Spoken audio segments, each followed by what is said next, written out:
Hi friends, ఈరోజు పేపర్లో వచ్చినటువంటి మంచి వార్త. ఏకశిల ప్రకృతి సౌందర్యం బల. ఏకశిల ప్రకృతి సౌందర్యం బల ఎక్కడ ఉంది అంటే మంచిర్యాల జిల్లా బెల్లంపల్లి పట్టణం కాల్టెక్స్లో సాక్షాత్కరిస్తుందట. ఏకశిల చూడండి, ఏకశిల మంచిర్యాల జిల్లాలో ఉంది. చుట్టూ కొండలు, పచ్చని చెట్లు, నీటి మధ్యలో ఏకశిల. మరి ఈ ఏకశిల ఎలా ఏర్పడిందో ఒకసారి చూద్దాం. చుట్టూ గుట్టలు, చెట్లతో పరుచుకున్న పచ్చదనం, మధ్యలో నీళ్లు, అందులో ఏకశిల. ఈ ప్రకృతి సౌందర్య దృశ్యం కనులకు నాట్యం నేర్పేలా కనిపిస్తుంది.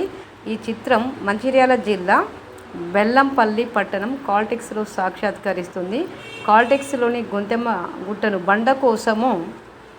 బండ కోసము తొలవగా ఇలా ఏకశిలగా మిగిలిపోయింది. పచ్చని గుట్టలు, నీళ్ళ మధ్యలో గొంతెమ్మ గుట్ట సుందరంగా కనిపిస్తుంది. ఇక్కడే గొంతెమ్మ గుట్ట పోచమ్మ ఆలయం కూడా ఉందట. భక్తులు నిత్యం ఇక్కడికి వచ్చి మొక్కులు తీర్చుకుంటారు. ఇక్కడి నుంచి వీక్షిస్తుంటే గొంతెమ్మ గుట్ట అందాలు మంత్రముగ్ధులు చేస్తున్నాయని ఇక్కడ పేపర్లో ఇవ్వడం అయితే జరిగింది. ఏకశిల గురించి అంటే బండ కొరకు తవ్వుతూ ఉండగా ఇలా శిలగా ఏకశిల అనేది ఏర్పడిందంట. మంచిర్యాల జిల్లాలోని బెల్లంపల్లి పట్టణంలో చుట్టూ పచ్చని కొండలు, చెట్లు, నీటి మధ్యలో ఏకశిల చాలా అందంగా కనిపిస్తుంది. సెప్టెంబర్ 2లోగా డిఎస్సి ఆన్లైన్ పరీక్షల తుదికి సెప్టెంబర్ 2 నాటికి విడుదల చేసేందుకు పాఠశాల విద్యాశాఖ సమాయత్తమైంది. ప్రాథమిక కీని వెల్లడించిన అభ్యంతరాలను స్వీకరించిన అధికారులు ఈ నెలాఖరులోగా తుదికి ఇవ్వాలని భావించడం జరిగింది. ఆలోగా వీలు కాకుంటే 1-2 రోజులు ఆలస్యం కావచ్చని మొత్తానికి సెప్టెంబర్ 2 నాటికి ఇస్తామని విద్యాశాఖ వర్గాలు చెప్తున్నాయి. ఆ తర్వాత డిఎస్సి మార్కులకు మరియు టెట్ మార్కులకు కలిపి జిల్లాల వారీగా జనరల్ ర్యాంకు లిస్టు విడుదల చేస్తారు. తదనంతరం రిజర్వేషన్ల ప్రకారము 1:3 నిష్పత్తిలో మెరిట్ జాబితాను వెల్లడిస్తారు. డిఈఓలు ధృవపత్రాల పరిశీలన అనంతరం మెరిట్ ఉన్న వారికి నియామక ఉత్తర్వులు జారీ చేస్తారంట.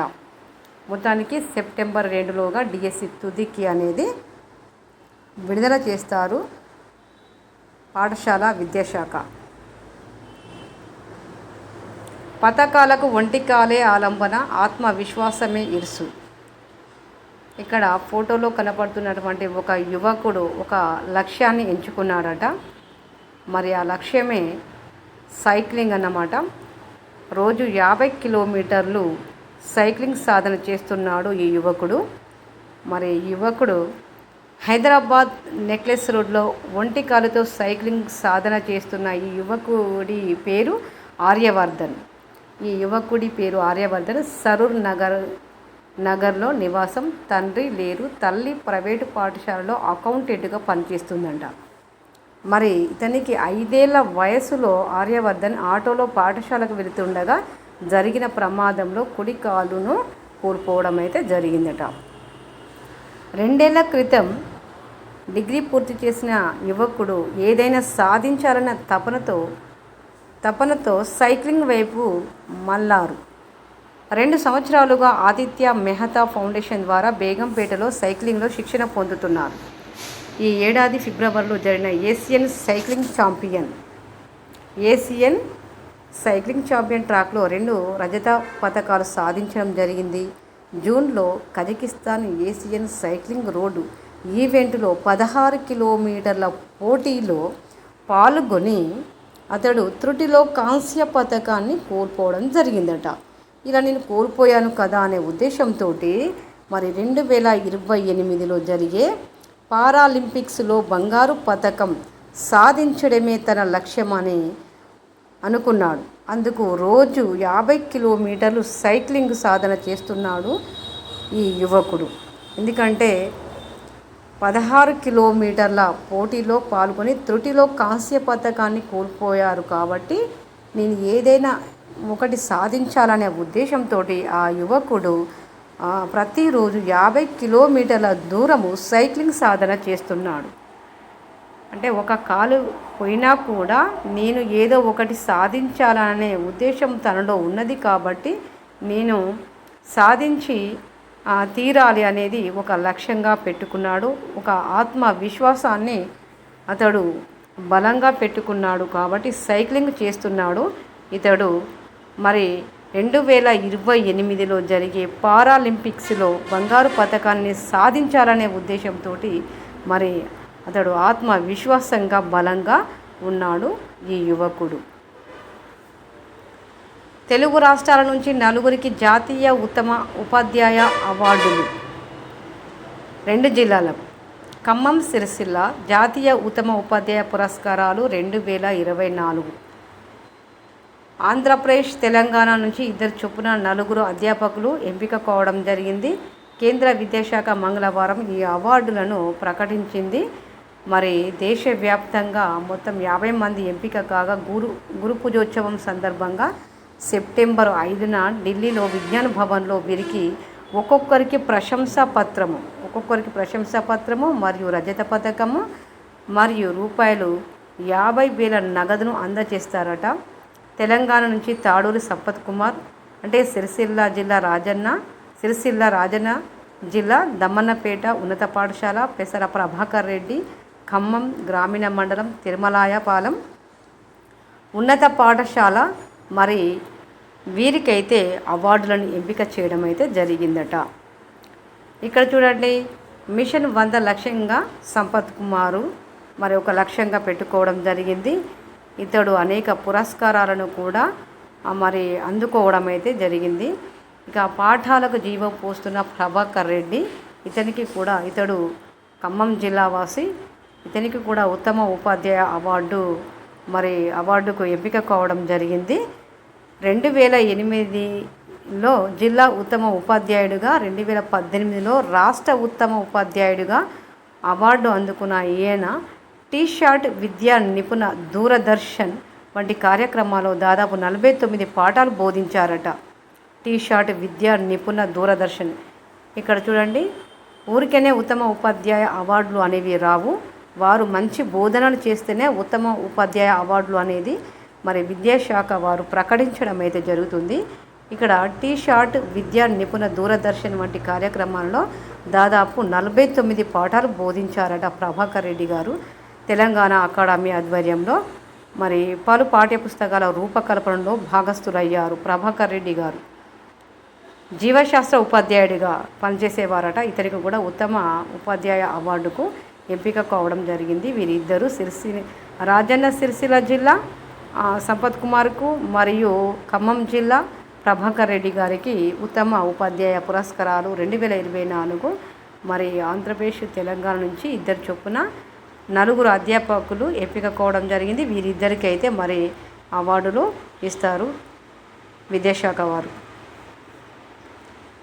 గంజికి ఓ స్టాండ్ అంటే కొత్తగా కొన్ని పరికరాలు అయితే అందుబాటులోకి వచ్చాయి. ఇక్కడ చూడండి, ఈ క్యాన్ పేరు ఫాస్ట్ క్యాన్ అన్నమాట. ఈ క్యాన్ పేరు ఏంటిదంటే ఫాస్ట్ క్యాన్. అంటే దీన్నే ఇంకా గాలన్ బాటిల్ అని కూడా అంటారు.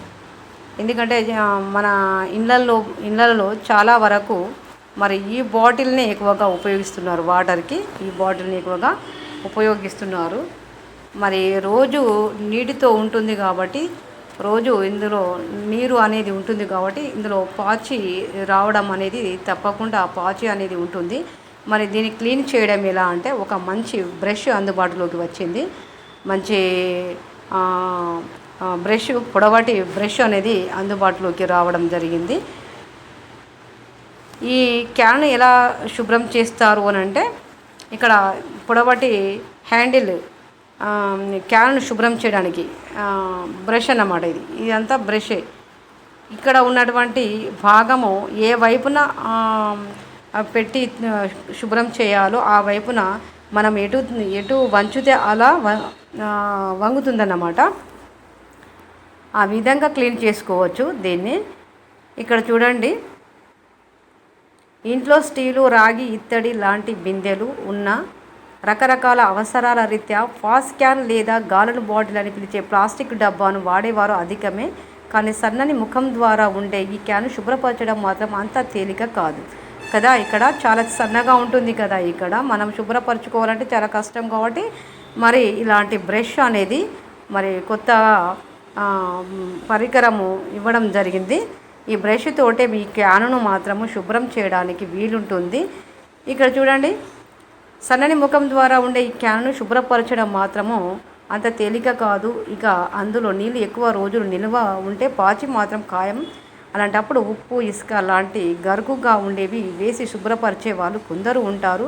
ప్రతిసారి ఈ ఇబ్బంది లేకుండా తేలిగ్గా క్లీన్ చేసుకునేందుకు వచ్చింది 360 డిగ్రీ కోణాలు తిరిగే బ్రష్ అన్నమాట. 360 డిగ్రీ కోణాలు తిరుగుతుందట ఈ బ్రష్.